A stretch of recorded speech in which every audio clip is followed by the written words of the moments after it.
I welcome you members on this Facebook online church. I pray also YouTube was online. Is it?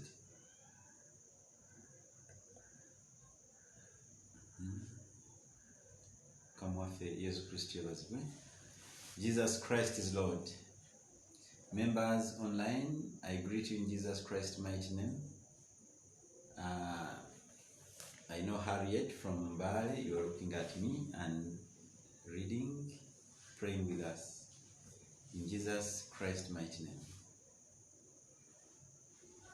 Tonight, the Lord Jesus Christ wants us to talk about rejection. Rejection. This is one of the most painful things you can ever get. Ekintu ekyasinze okuluma ku nsi kuno kwe kubeera rejected. Mukama waffe Yesu Kristo was one day rejected also. That's why he's our model. He's living an exemplary life. And for us, we are followers of his life.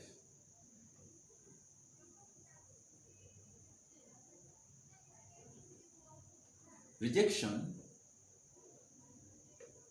oba okugaanibwa. Another word is what? Rejection, okugaanibwa. Rejection is a condition when people cannot recognize your presence, and when they see your presence, they hate you. You are rejected. You are left out. At times even people don't see that you are around. Even when you go to ceremonies, you find that food is given and you can pass by, you can pass over the plates and you never get your own. But tonight, the Lord Jesus Christ is telling us that he came to his own people and was not welcomed. When you are rejected, when you go to the people you think that they love you, they hate you and they will not welcome you.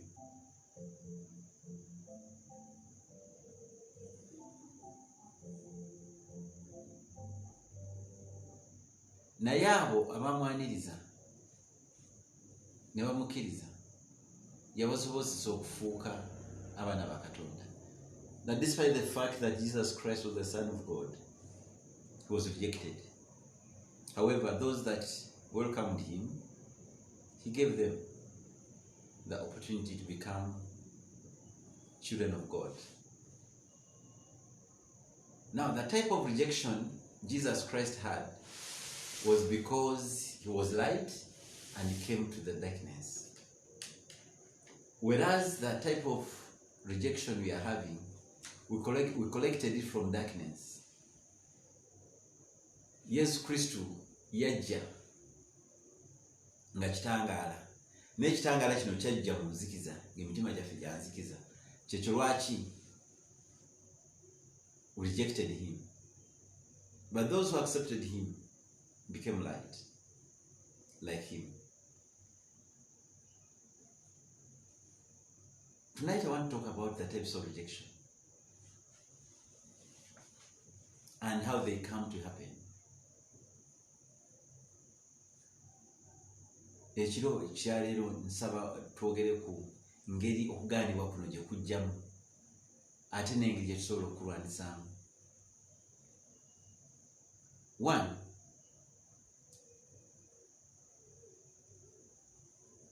Wabeerayo okusamira ewaka. Wabawo okukozesa emibiri gy'abaafa, the dead bodies and the dead things. Ebintu ebyafa n'emibiri gy'abakola ki? Gy'abaafa. For example, embwa ezafiira ku kkubo, ente ezivunze, amabeere g'embwa nga gavunze, abantu abalwadde, people who are sick, bedridden. Oyinza okumutwalira ssente ng'ogenza okumulaba n'omutwalira ekizike anywe mu kasukaali n'akwata ssente ezo n'aziteeka ku pillow, use that money to sleep on it, and he says, as I become sick, let also his finances be sick. And indeed you'll be sick financially. And when you give a flashback, you see that the time when to see your jaja, that's when your finances started getting backwards. And you took time to realize it. Use of dead things, ebintu ebyafa. No one likes dead things. Even milk, when milk goes bad, when it goes bad, dead. Never nabafa COVID. Tebakukiza namukwatako. Never muntu wonga afudde. Even when your own has died, you cannot allow to be buried with him. As people don't like those dead things, so when they use parts of those dead things into herbs and make witchcraft, automatically you are going to be rejected, as those dead things are rejected. Praise the name Jesus Christ. Jesus Christ is Lord. Jesus Christ is Lord.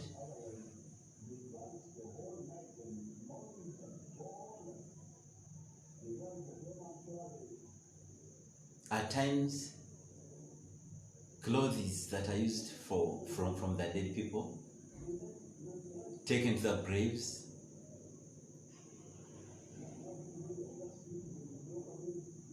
unfortunately, even you people, you go to the dead people to visit them. Others sit on them, others sleep on them, others bathe on them, as the witch doctors describe.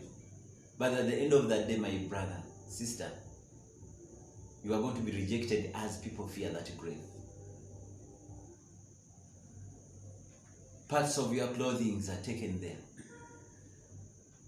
Underpants, knickers. Whenever someone carries them and goes and buries them there, he's looking for Warumbe from the grave. He's looking for the kitambo, the spirit of death. And as that person dies, even your private parts will die because they have used your knicker. And your private parts means your relationship. That is in Africa.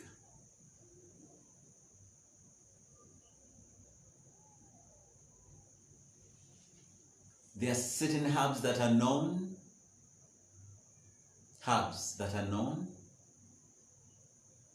that bring bad omen.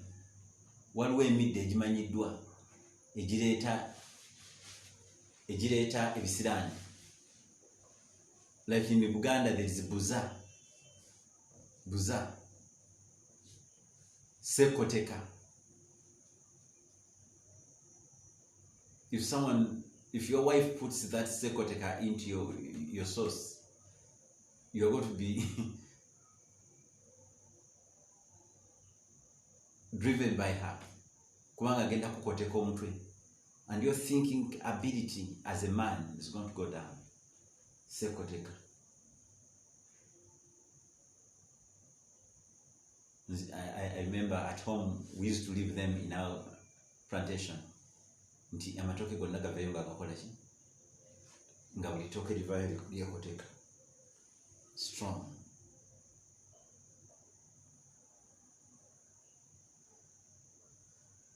Using pipes. Bajajja sirane.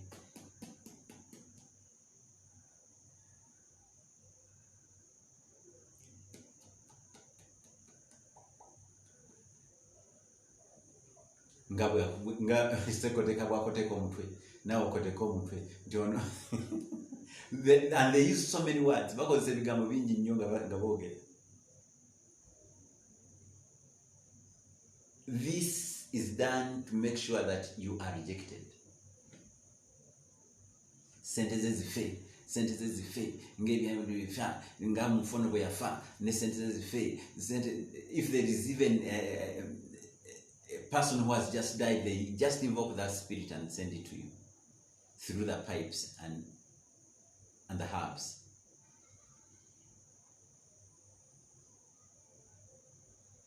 Abamugenda kubasawa baganda, and they cut your tongue and they put herbs.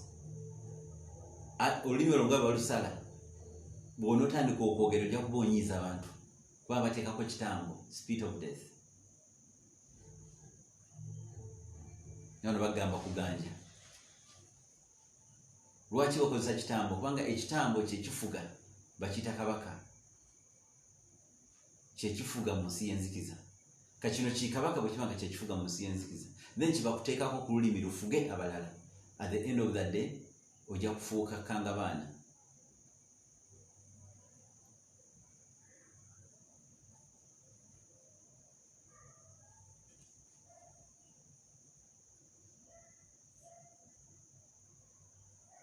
Praise the name of Jesus Christ.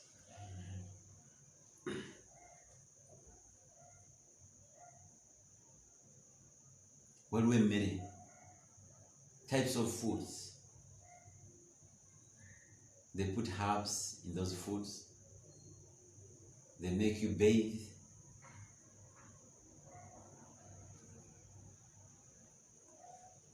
Dust beans are used for witchcraft.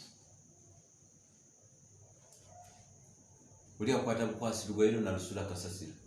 Nagamba nga bwe nsudde saati kasasiro nayo kusudde obere kasasiro.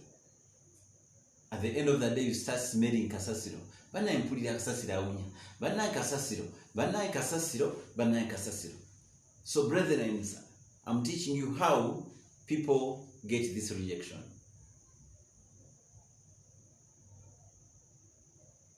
They can make you to become unproductive even when you work hard, you toil.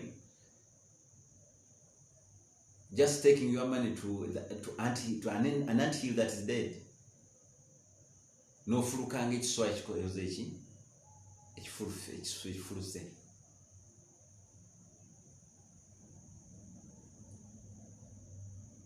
Empale z'abakazi batera ozisala batuma amagini ne gajja ne kazisala. You got taking out some part of it. And people don't get married. People are rejected.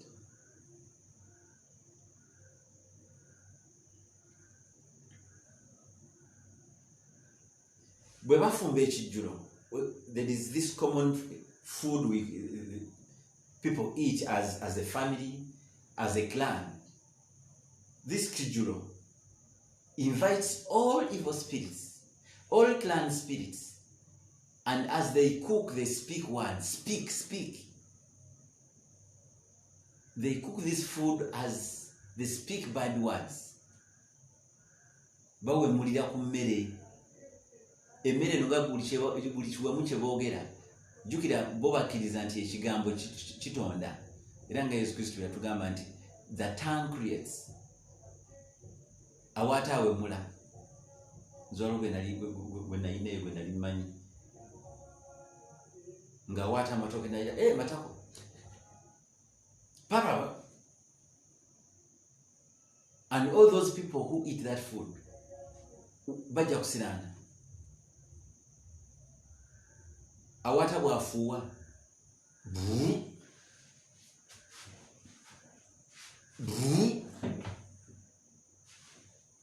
So if you eat that food, if there's anything good he has done, then what are we going to say? So brethren, this is how rejection comes to our lives. The use of photos. Mwamugabe ebifaananyi. Oba njagala mpaayo ekifaananyi. Ajja kitwala kisule mu kasasiro. Ku ntaana. Akisule mu ssabo. Bakikwase bamweyana. Otandika okuzunga nga bamweyana. Ddalu.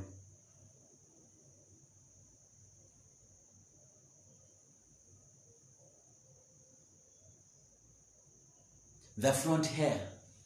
Okumwa ekyenyi. Bakumwako ekyenyi omutuntu ogwo ne bagutwala.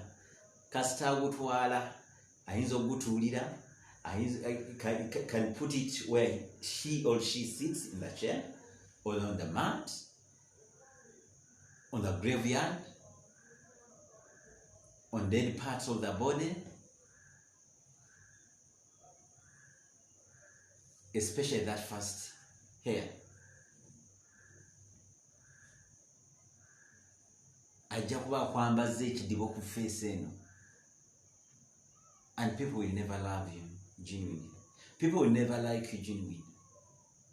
Many children of God are suffering because of this. People from Masaka, Mumu Echenyi, abanankole mukwata omuzigo omuganda ne mukwata nakayima ne mumwesiga. Echenyi kya mumuki mwesaki muzigo. Abamba bikwata ne babyocha. Envizi no kazitaba mutunta guno ne bagwocha bakwokeza, you have gone.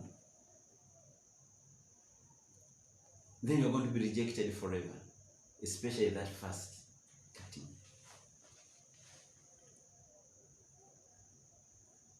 Praise the name Jesus Christ.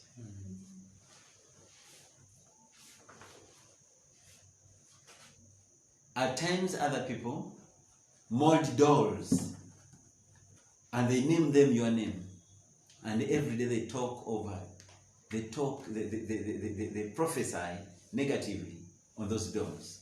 For example, anzofuna kadolenga naga onodole gwe okuvolwa igwe nakayanja natandika okwogererako ebigambo nakayanja tokolanga bwoti bwozikolanga zifa bwozikolanga tolyanga nambizi. And whatever he says on this door is speaking to you.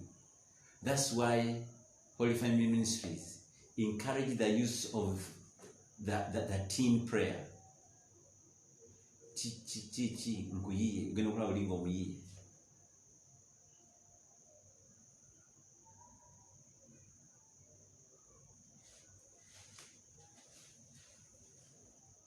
Omusaayi ogusooka okuva mu baana abawala bakukozesa okubasiranya. One, bw'ogukkiriza n'oguwaayo oyinza obutazaala naye nga bagambye tebaagala ozaalire ku lujja. That first blood.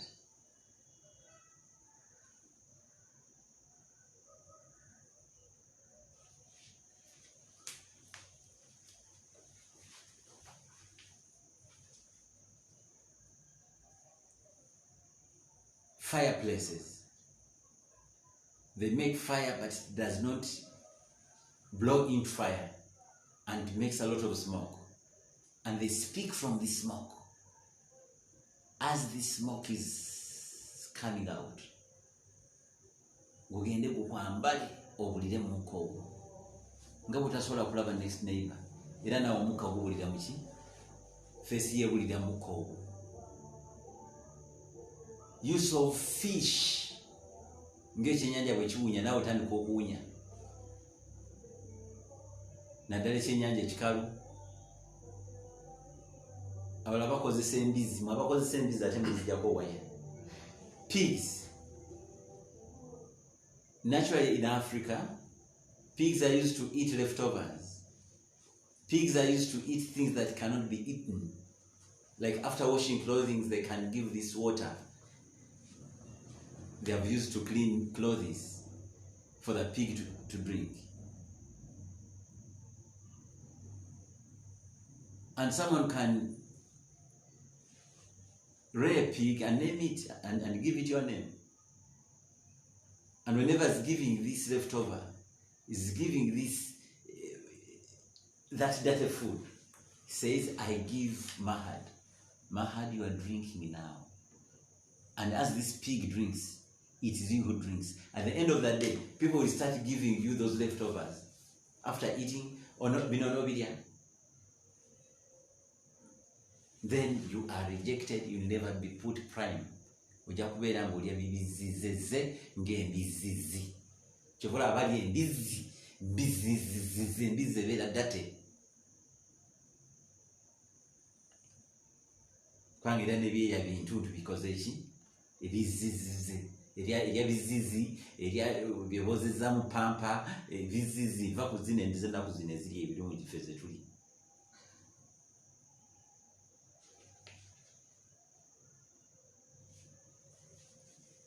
The tongue.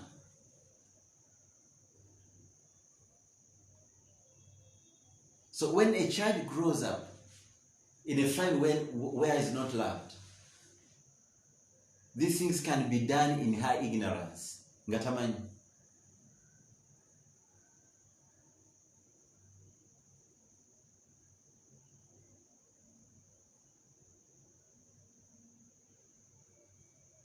I had my aunt, whenever you could come from the well, she could stand on the way and tells you, come here, and you never complete work. Someone else completes. Okolera omulala n'okoma mukubo, someone else takes. Ozimba enju n'ekoma ku madirisa oli n'agimaliza ne yebaka. Gwe noddayo n'onoonya plot. Up to now, people are outside there working, making money day and night. But at the end of the year, we are about to complete a year. This is June.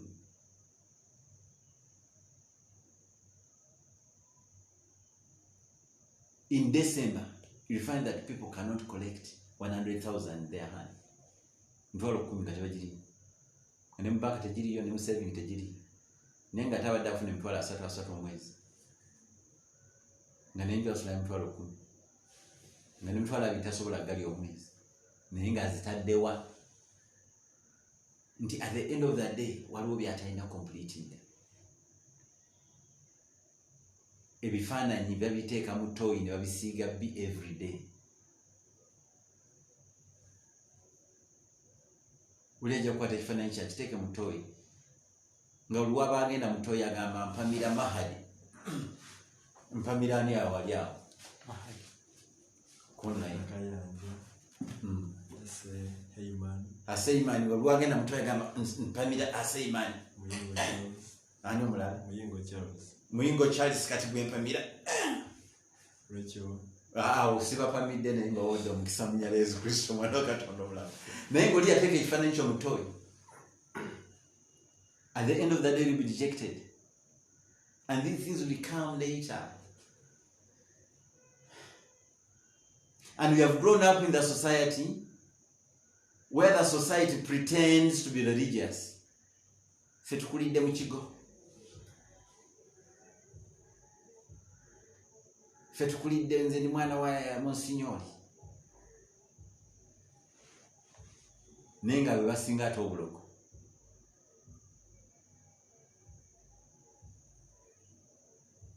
Abaana abawala babayigiriza okuloga abaana abalenzi. Nosanga erirenzi nga lyuli ali awo lyasiruwala waka home. Akwata bukwasa emmese weeyitange buli lunaku. Kubanga emmese terina kkubo ddala lyeyitamu. Naddira ekkubo eryo n'agamba lino lyekkubo lya Haseiman, ekkubo ly'emmese. Toddamu kulowooza. Waka mulimu. Atuuka n'okuyita mukazi w'emmani.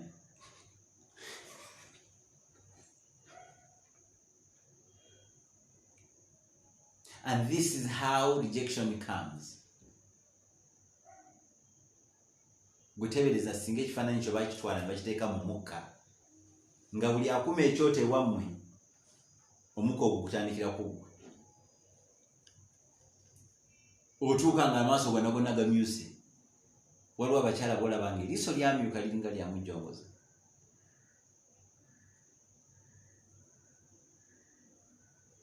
Enviiri ulowooza zikusala bwe bati bazitwala wa gwe mwana gwe gwamu ekyenyi.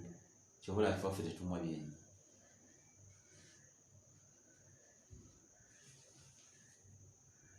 Onalaba gundi mahaba nga sente za mahaba nga baziteeka mu kabina yazitwalira jjajjaawe n'agira akabina wano wakati n'ateekayo sente ezo. Buli bwafuuwafuuyira sente.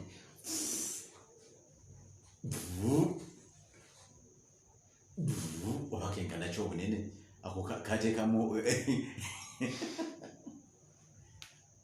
sente zo. That's why you are kusirana every day. Nze sikyadda mu kyalo. Tokyadda mu kyalo nga bakusirana.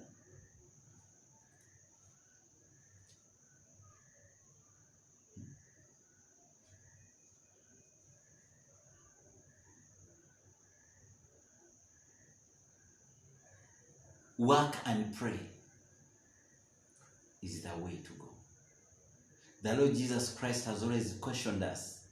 Yesu Kristo buli lunaku atukubiriza nti musabe owatalikola ki, and he has given us his name. Bwe tunayita erinnya lino nga tumaze okudiscoveringa bino ebitutawaanya, the name is going to set us free. Jesus Christ is going to hear us. God is going to hear us because we have called is the name of his son. The name he has given to us. The name that he has worked for on the cross. He has given us the anointing today. The anointing that discovers what to be prayed for. Save this.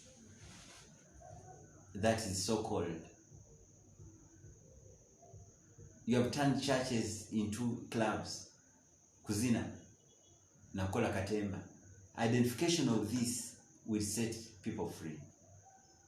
The use of old toilets. Buli lw'olota oli mu toyi nkadde. Eno empya gye baazimba togirota. Tolotako toyi eringa yakabowa. Gwe buli toyi z'olota ze zirizi. Omulinga asulayo ejjinja. Yankoma. Ffe wajjajja twabiranga ne toyi n'enkuba bw'etonnya. Bamutaka nga bavaayo. Abamu nga tebalina mikira, abalala balina emikira. Naye ate ng'olina ogigendamu. Ne kati kubanga gye bakologeramu buli lw'olota gy'olota. Eri toyi ey'emiti ogenda. Ate bwe weebikula bw'oti otandika okukola emirimu. Ogenda okulaba nga bakulingiza. Okulingiza kuswala. Toyi kusiraana. Ate erina kubeera nkadde. Toyi empya tebazirota. Ani andyagadde okubeera bipya. Bakusuula eri mbikadde. Olota omusumba wo ng'akwambaza engoye eziva mu wino. Bannaye muve ku ngoye eziva mu wino. Situvola zino jackets zino, the American jackets.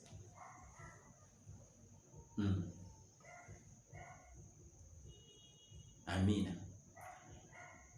Tebereza singa bakusuula kasasiro mwana gwe. Kifaananyi kyo kyokka kye balina okusuula kasasiro n'olyoka oli akatandika okulya kasasiro.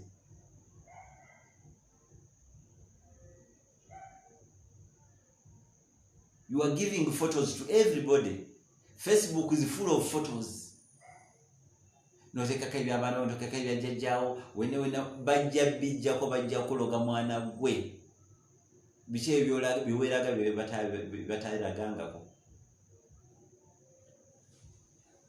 Nze byange tebalina basobola bikola. Ne bakitwala mu gundi mu sabulikwata muliro. Naye gwe ekikyo gwe kabwera. Praise the name of Jesus Christ. And tonight in Jesus Christ's mighty name. Tebiza singa bakulogera mu mpuuta. Waliwo bino ebyennyanja bino bibali ab'ekasese. Babiyita byanya ebyo. Ab'ekasese waliwo ebibanja ebyennyanja ebiwunya ennyo. Abiyita ni? Fear. Si fear.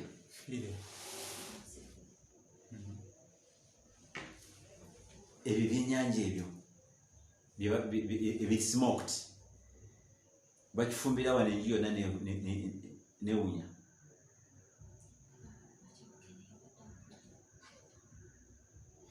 Mukene.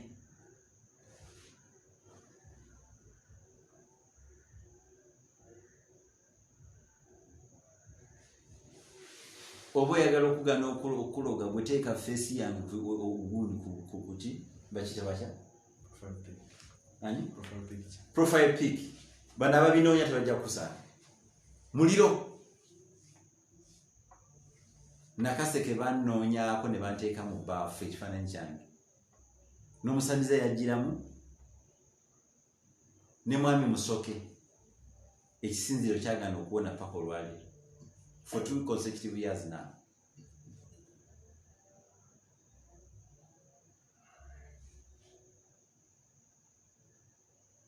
Praise the name of Jesus Christ.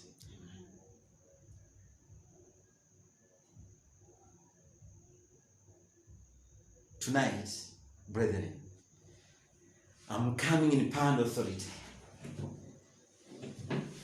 Ndi mukwetereza njagala kati buli gwe basiba mu linnya lya Yesu Kristo omwana wa Katonda omulamu. Ebifo byenjogeddeko mu linnya lya Yesu Kristo omwana wa Katonda omulamu. Mwebe basibira ku malaalo nga bannyaga mmwe baagawandiika ag'ekika okuva ku first born paka ku last born, ne babasengeka okuva ku muwala paka ku mulenzi, ne babateeka ku malaalo, ne bagamba ng'omuntu ono bwe yafa nammwe mufe, nga bwe mwasiraana omuntu ono naye asiraane. Mu linnya lya Yesu Kristo omwana wa Katonda omulamu mbasiga okulula okuva ku malaalo ago, ne mbajjayo ne mbanaaza n'omusaayi gwa Yesu Kristo, ne bafuula abaana ba Katonda.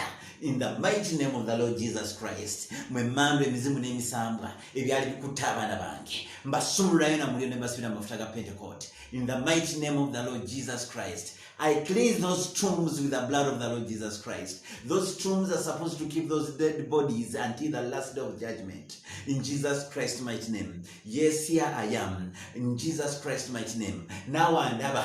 Gamba nti mwemwe naba nteeka ku malaalo oba mwateekayo mutya kati leero nvaayo. Waliwo bbomu eyamwe omutuukirivu, waliwo bbomu esiguukulula, waliwo laddu esiguukulula, omusaayi ogwayika okuva ku musalaba paka ku the last book. In Jesus Christ's mighty name. Ogwayika okuva ku musalaba paka ku covenant box ne gugatta endagaano empya n'enkadde. Nange olwaleero omusaayi gwa Yesu Kristo gugo gukkirira amalaalo, ebiso ebifulufu mu accident bakuteeka mu kkubo. Mu linnya lya Yesu Kristo omwana wa Katonda omulamu, engoye zo zivaayo, panties zo zivaayo, obuwale bwo obw'omunda buvaayo, obuleega bwo buvaayo. Mu linnya lya Yesu Kristo omwana wa Katonda omulamu, ezo enviiri ze baasala omutuntu ogwasooka nga bakusala ekyenyi. Mu linnya lya Yesu Kristo omwana wa Katonda omulamu, nzija na muliro omusaayi gwa Yesu Kristo gw'okunaaza. In Jesus Christ's mighty name. Oddamu otukula bujja. In the mighty name of the Lord Jesus Christ. Eriddagala eryakozesebwa nga bbuza mu linnya lya Yesu Kristo ne bayita erinnya lyo, eddagala eryo ndiyiwamu omusaayi gwa Yesu Kristo era ndisaanyaawo. In the mighty name of the Lord Jesus Christ. Yes, receive the word of the Lord. Let's receive the grace of the Lord. In Jesus Christ's mighty name. Yesu Kristo yafuga, Yesu Kristo yekigambo. Mu linnya lya Yesu Kristo omwana wa Katonda omulamu, eddagala eryafuuyibwa mu mmindi ng'obeera owulira emmindi ewunya, oli Bungereza n'emmindi ewunya. Mu linnya lya Yesu Kristo omwana wa Katonda omulamu, mwafuna n'omuteego, mwatandika n'okuwa obutwa bapasita bammwe. In Jesus Christ's mighty name. Omuteego ogwo nagwo guyiwamu omusaayi gwa Yesu Kristo. In Jesus Christ's mighty name. Yes, Jesus Christ, a loving God. Yes, Jesus Christ, a healing God. In Jesus Christ's mighty name. Emmere gye baabaliisa ng'emmere edibye, emmere egaze, nti ebyo birenga bigaze. Mu linnya lya Yesu Kristo omwana wa Katonda omulamu, amannya ge babatuuma, amannya agasiraanya, amannya agalwisaawo ebyammwe okutuuka, amannya ag'abannamulindwa. Mu linnya lya Yesu Kristo omwana wa Katonda omulamu. In Jesus Christ's mighty name. Basajjabbi, amannya ag'engero, amannya agasiguukulula emizimu ne gajja ne gagibambaza. Mu linnya lya Yesu Kristo omwana wa Katonda omulamu, nago nga bajjako mu linnya lya Yesu Kristo omwana wa Katonda omulamu, nezabu ne mbanaaza mutona musaayi gwa Yesu Kristo. In Jesus Christ's mighty name. Yes, thank you Lord Jesus Christ. Webale a Yesu Kristo.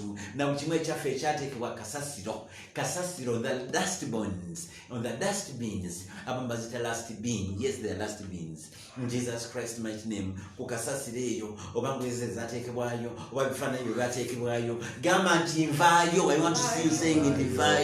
Nvaayo ku kasasiro, ebyange bivaayo ku kasasiro mu linnya lya Yesu Kristo omwana wa Katonda omulamu. In Jesus Christ's mighty name. There is no any other God but the God of Israel, God of Jacob. In Jesus Christ's mighty name. Yes, share this such that even your friends are set free. Baganda oleka basumululwe mu linnya lya Yesu Kristo omwana wa Katonda omulamu. Share this video in Jesus Christ's name such that nabo basobola okugira abasumululwe mu linnya erya Yesu Kristo omwana wa Katonda omulamu. Emmere ey'ebijjulo gye mwalya ey'abalongo, emmere yali yateekebwamu obutiko mu linnya lya Yesu Kristo omwana wa Katonda omulamu, yateekebwamu bbuza. In Jesus Christ's mighty name. Yateekamu ebintu ebiwunya bimukene mu linnya lya Yesu Kristo omwana wa Katonda omulamu. Ebintu ebyo byonna mbajjayo, kyekirwaki obadde owunya bubi, kyekirwaki buli owulira obadde owunya obadde oyogera owunya obulwadde bujja ne bukwambala mu linnya lya Yesu Kristo omwana wa Katonda omulamu.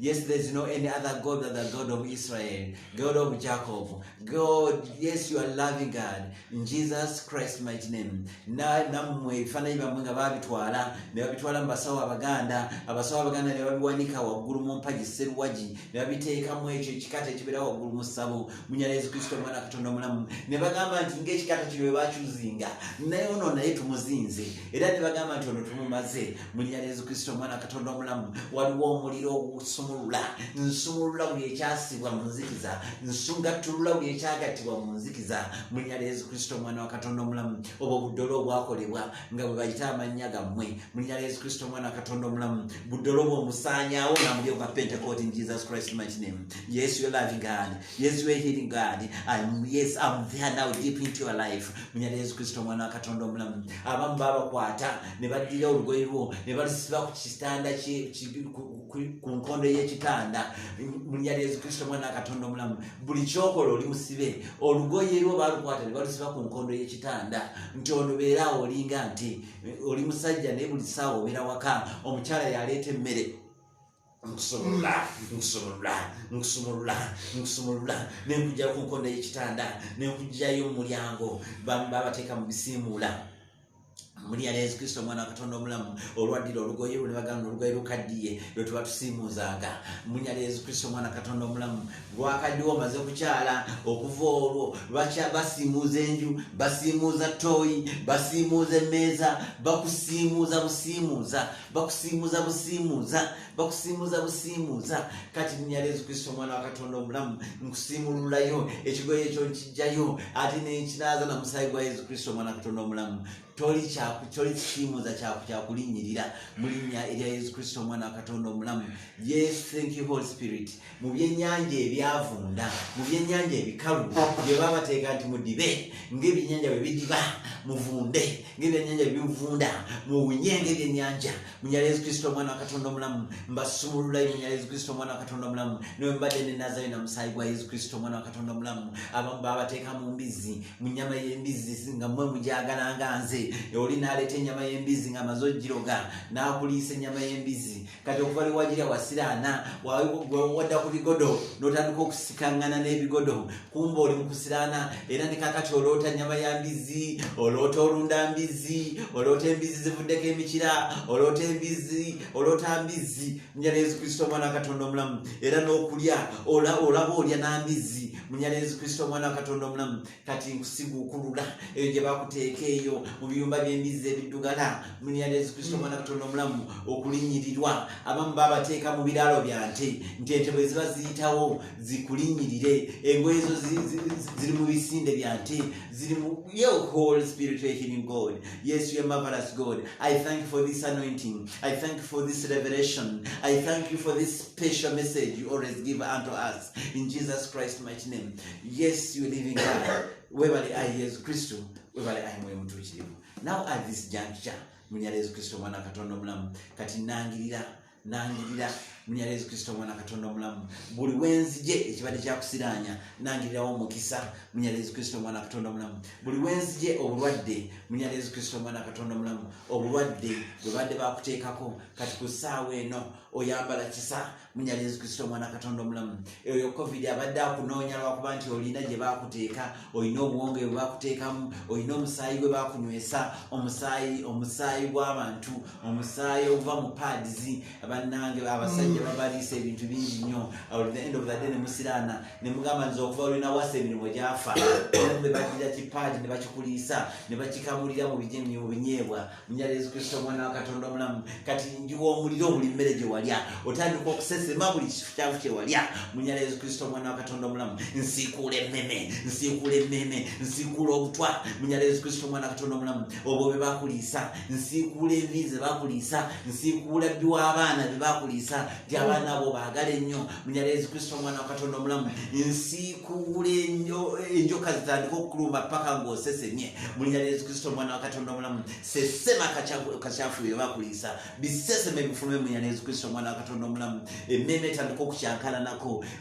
Yes, omugongo gutandika okuta byonna byonna bye baasalayo mu linnya lya Yesu Kristo omwana wa Katonda omulamu. In Jesus Christ mighty name. Yes, ngambye ebibadde bikuleeta amalusu mu kamwa, ebibadde bikuleeta amalusu mu kamwa bye bikyafu bye walya, baddira ekigagamba ky'emisota, ekikalakampa ky'emisota ne bakissa. Kati omusota ogwo amaaso ago gatambuliramu omusota ogwo, kyetwaki obadde ojjayo olulimi kyoyogera kya busagwa mu linnya lya Yesu Kristo omwana wa Katonda omulamu. Ne bw'ofuuka pasito bira ovuma buvumi kubanga wafuuka musota ate tukyalina budde bukuyamba kubanga olwedde omanyi nti omanyi mu linnya lya Yesu Kristo omwana wa Katonda omulamu. Waliwo omuliro ogutukuza, waliwo omuliro gwa Pentekote ogusaanyaawo mu linnya lya Yesu Kristo omwana wa Katonda omulamu, ogusaanyaawo enzikiza.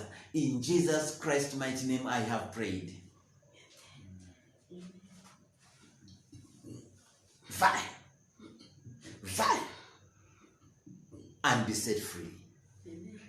You rejection today, I have completed you and removed you from my children forever. In Jesus Christ mighty name.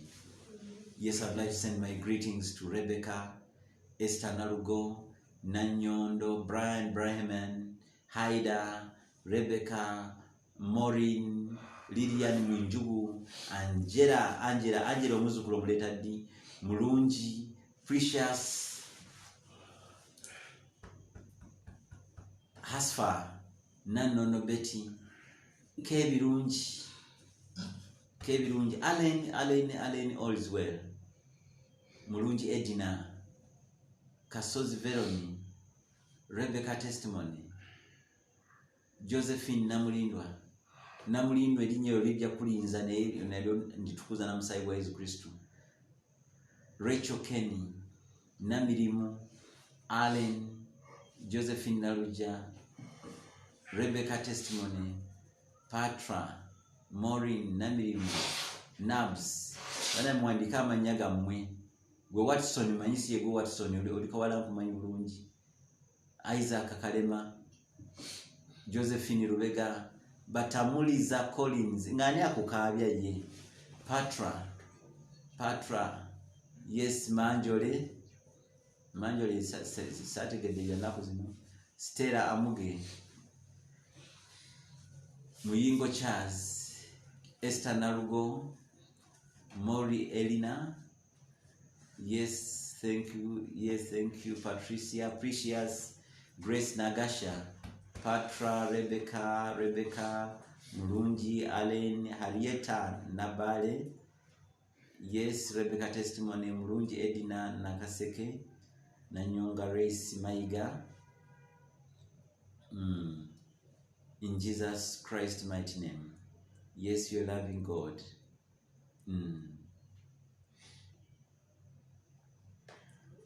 Namulimba, be set free. Yes, thank you, Holy Spirit. Yes, thank you, Holy Spirit. In Jesus Christ mighty name I pray. Members, I love you. That's why I give my whole. I love you. I love you. I love you.